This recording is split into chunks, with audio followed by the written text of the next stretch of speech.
Yeah, look, conquer one fear a day. And it doesn't matter if it's one small fear or if it's a big fear. You conquer one, you're gonna automatically like conquer the other one because it just becomes like easier and easier. And then before you know it, like you're not. It's gonna feel like, okay, can I do something else that scares me? Like, oh, there's nothing else that scares me. um, but that's really what helped me. I guess because there was that much fear.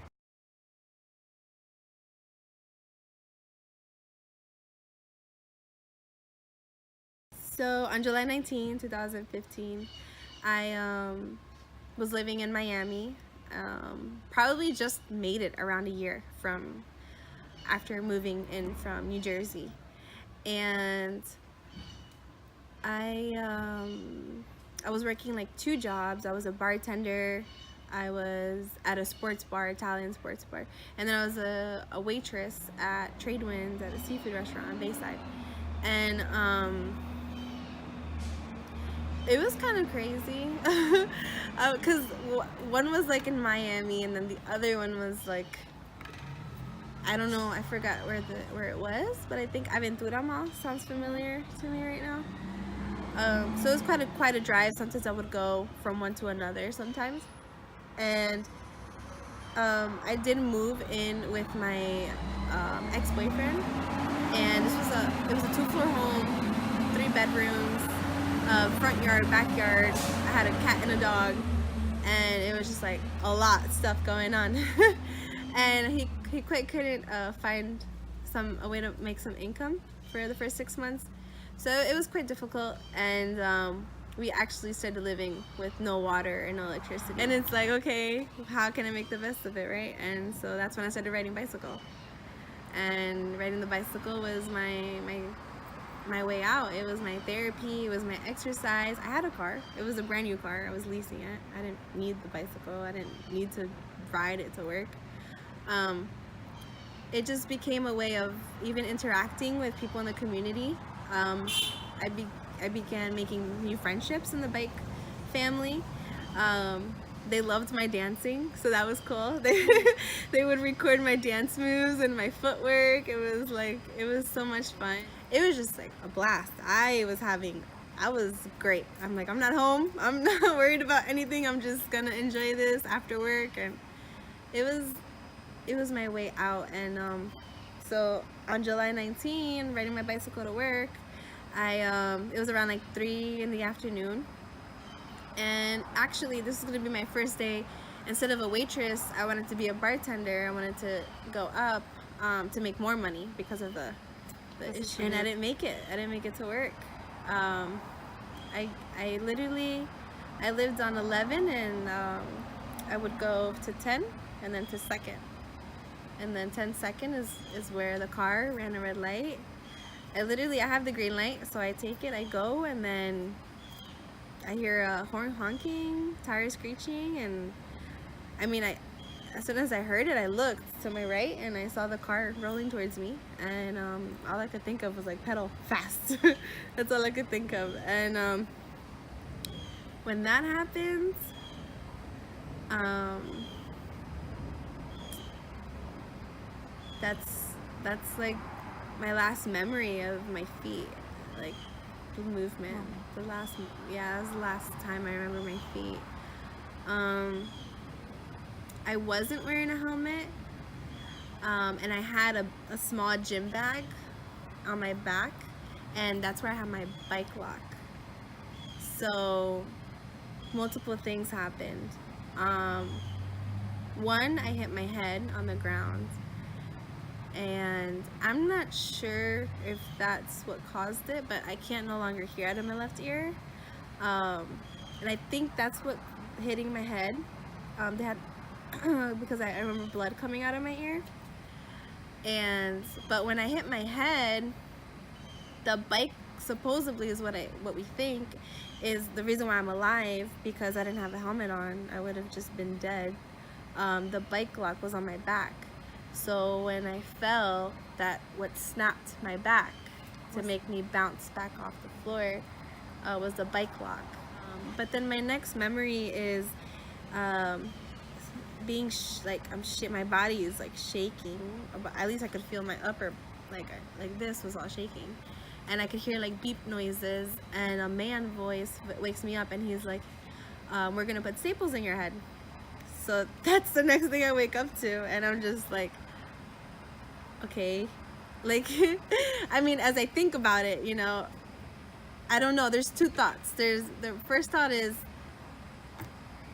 whatever, do what you gotta do. Second is, okay, I'm alive, but there's something going on. I didn't know what. I didn't know I was paralyzed. I didn't know what was happening. And then they had to do spine surgery. They did it. That's another thing that surprised me. My mom said that I was like demanding the surgery to be done soon. I've never had surgery done. And if you talk to me about surgery, I'm like, no. So when she told me that, I was like, really? Like, she was like, yeah, my mom said I was upset that they didn't do it the same day. Yeah, and they said that the fastest that they could do it was 2 days later. Yeah, and so what they had to do, they had to open up my back, and they put 12 titanium rods in my spine. A week later, I had a stroke. So I was going to begin rehab therapy. I was going to begin working out and exercises and a routine of getting out of bed and learning to brush my teeth, learning to do my hair. They're the most simplest things.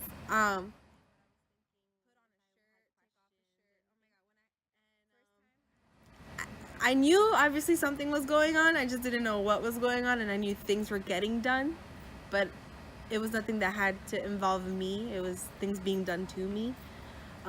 So I was very straight to the point. I told them, I'm like, okay, so what's going on? What do you have to do? What do I have to do? What's the game plan? And he was surprised a little bit, I think, that I approached it that way. And he told me, he was like, okay, he goes, we're gonna look at this as like a boot camp training course, and there's gonna be a checklist of things that you need to accomplish, that you need to do by yourself, and you can't leave until you learn how to do these things by yourself. I'm like, okay. And that's how I looked at it. I looked at it as like a challenge, and I looked at it as like obstacle course, and I love obstacle courses too. So and these things that I had to learn was how to put on shoes, how to transfer from the bed into the wheelchair, how to play a game, how to read, how to tell time, how to do math, I think pronunciation of words, because it was everything. It was occupational therapy, physical therapy, speech therapy, and I also had a psychologist, and I had 3 different doctors. Because out of this whole thing, the injuries, the worst one was a stroke. I was awake during the stroke, and it was the worst pain. I never felt so desperate in my life. My mom was in the room with me, and she had to watch me like scream, cry for help, and they didn't help me until 2 days later. So I was, because they didn't think I was having a stroke, and I told them, I'm like, I need an MRI or a CAT scan, and they're like, oh no, you're just having pain from the TBI, from the impact. But it wasn't. It was something completely different, which happened on the right side of my brain, so both sides. And I kept it strong, and to me that was like a full night of being awake through pain, and I don't know how I kept. I don't know. All I could think of is my sisters. Actually, it's my I have 2 little sisters, Ariana and Roxanne, and they're 9 and 11. I mean, they look up to me as their big sister. One of the ones I could never forget of my childhood memories was when my dad, he was teaching me how to dance salsa, and we used to have tile floors, and so he would blindfold me, and he would tell me that I couldn't step out of the tile. So my steps had to be like very small and technique and very precise. And he would blindfold me so I can just, I guess you can say, make make it stronger or make it more present in the moment. And he would then, you know, hold my hands, and then I would learn also, I guess you can say, like a hand language. If you would make me move left or right, I couldn't see it, but just pay attention to the feeling of what, you know, which way am I supposed to go. It was really exciting for me because, like, on Sundays and Saturdays I would wake up and put on his socks on my feet, and they're like huge, you know, daddy socks, and we had tile floors, so I would just get like on the floor, slide across, and be like, "Daddy, I'm ready to play some salsa music." But I was always excited. Silliness, goofiness, definitely just being yourself. He showed me to just really be true to who you are. And another big lesson that my dad taught me was um, simple is good. Simplicity is great. I think because things happen so fast that you're just in like reacting, you know, you're reacting to life, and sometimes you may overthink things, and then you forget the simplicity. So that's actually team. But the lessons that my dad taught me, it just pretty much, it's everything. It's how I live life now. It's I enjoy this, sitting outside, feeling the sun on my skin. I enjoy looking at the moon at night, looking at the stars. I enjoy the wind more than AC sometimes. um, Thinking, oh man. Um, I fill up my wall with a whole bunch of sticky notes, and I write down what I think, what my goals are, my emotions. Even if I have negative ones, like I'll put like positive thoughts on the walls. So like if something like triggers me, then I'll see that, and then I'll like, okay, I need to go to that mentality. And so it changes uh, either my emotion, or if my emotion doesn't change, um, I'll let it be. Sometimes if I'm upset, if I'm sad, it's okay. I don't see that as a bad thing, as long as not like the whole year. Like, you know, you set yourself a time limit to feel however it is that you feel. Um, what helped me was to, so yeah, look, conquer one fear a day. And it doesn't matter if it's one small fear or if it's a big fear. You conquer one, you're gonna automatically like conquer the other one, because it just becomes like easier and easier. And then before you know it, like, you're not, it's gonna feel like, okay, can I do something else that scares me? Like, oh, there's nothing else that scares me. But that's really what helped me, I guess, because there was that much fear. And I mean, it's scary, you know, even sometimes getting out of my car, like I have a fear of falling on the floor, and how, you know, or there's just, because I guess right now at this point in my life, there's a lot of vulnerability, and things can happen like seconds, and so you have to be so like prepared kind of for everything, and sometimes you're just not.